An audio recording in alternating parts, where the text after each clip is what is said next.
Hello guys, जैसा कि आप सभी जानते हैं, यह हमारा steno for all YouTube channel है। यहाँ हम बेसिक से लेकर एक्सपर्ट लेवल की आपको क्लास उपलब्ध करा रहे हैं। बेसिक में हम डॉक्टर जी डी बिस्ट, जिनका 250 शब्द प्रति मिनट की गति का रिकॉर्ड है, उनकी पुस्तक से आपको करा रहे हैं। सभी 80 शब्द प्रति मिनट की गति के लिए तैयार हो जाइएगा। रेडी?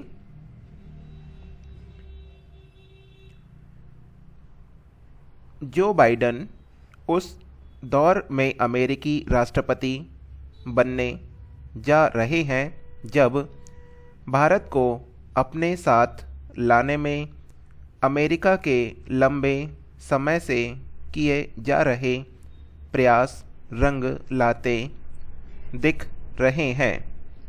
हाल में नई दिल्ली में वॉशिंगटन के साथ कुछ ऐसे अहम समझौते किए हैं जो अमेरिका अपने करीबी सामरिक साथियों के साथ ही करता है।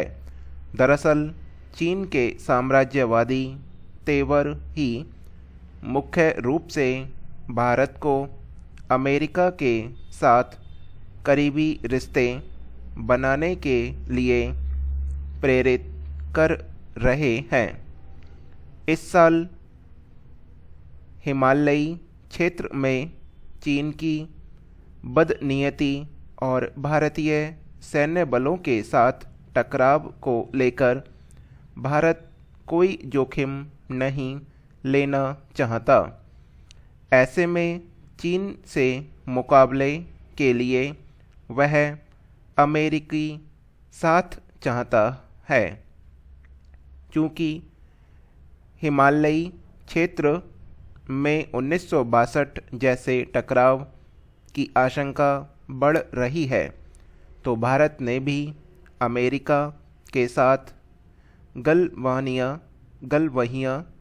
करने की अपनी हिचक तोड़ी है। दोनों देश चीन को साझा चुनौती भी मानते हैं। इस बीच भारत 4 प्रमुख लोकतांत्रिक देशों के संगठन क्वाड में खासा सक्रिय हुआ है। क्वाड अमेरिका की मुक्त एवं स्वतंत्र हिंद प्रशांत रणनीति के मूल में है। इसके सदस्य देशों का पहला संयुक्त सैन्य अभियान बीते दिनों बंगाल की खाड़ी में संपन्न भी हुआ।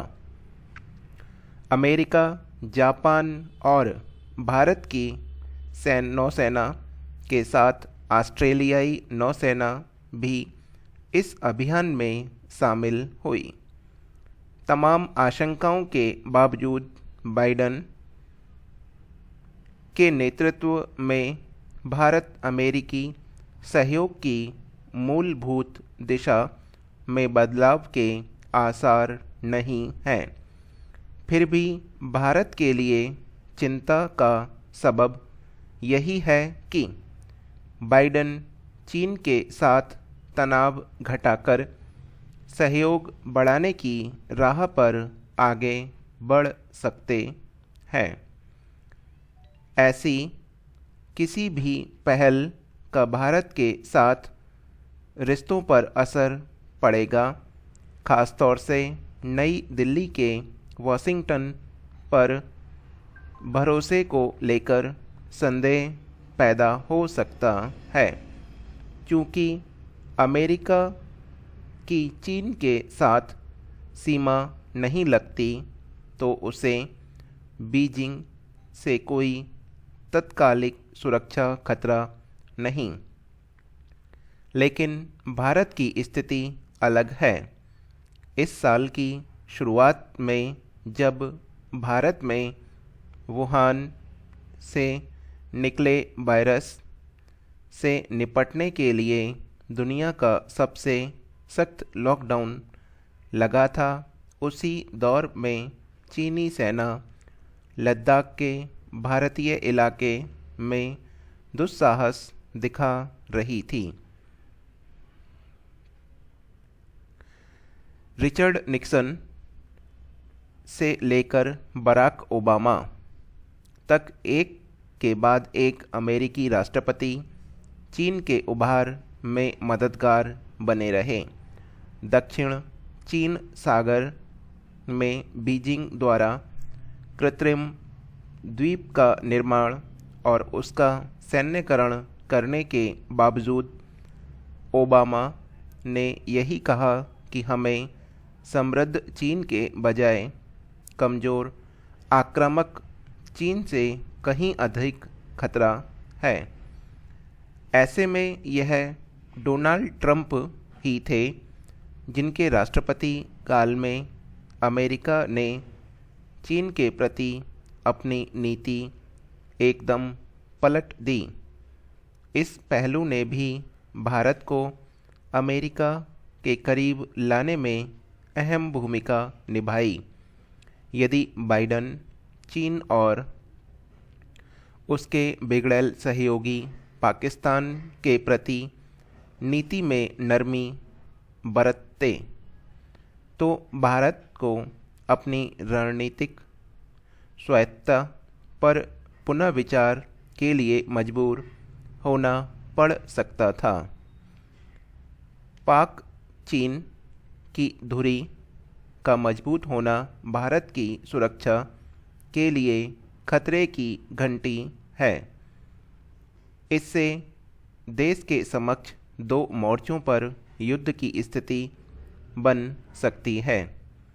इस बीच चीन के प्रति बाइडन की नरमी के संकेत मिलने भी लगे हैं। बाइडन को फ़ोन पर बधाई देने के बाद जापानी प्रधानमंत्री योशिहिदे सुगा ने कहा कि उन्हें बाइडन से आश्वासन मिला है कि अमेरिकी प्रत्याभूत सुरक्षा जापान प्रशासित सेनकाकू द्वीप पर भी लागू रहेगी। मगर जब चीन की बात आई तो बाइडन कैप ने इस पहलू को अनदेखा कर दिया। बाइडन ने यह संकेत भी दिए हैं कि वह ट्रंप प्रशासन की मुक्त एवं स्वतंत्र हिंद प्रशांत रणनीति से किनारा करेंगे, जिसमें भारत को बहुत महत्ता मिली। भारत, जापान, दक्षिण कोरिया और ऑस्ट्रेलिया के नेताओं से फ़ोन पर बातचीत में बाइडन ने मुक्त एवं स्वतंत्र हिंद प्रशांत के बजाय सुरक्षित एवं समृद्ध हिंद प्रशांत की बात कही। ऐसे में मुक्त एवं स्वतंत्र। यह हमारी डिक्टेशन समाप्त हो गई है। जो भी पढ़ना चाहते हैं गूगल मीट का लिंक दिया हुआ है, पढ़ सकते हैं जुड़कर।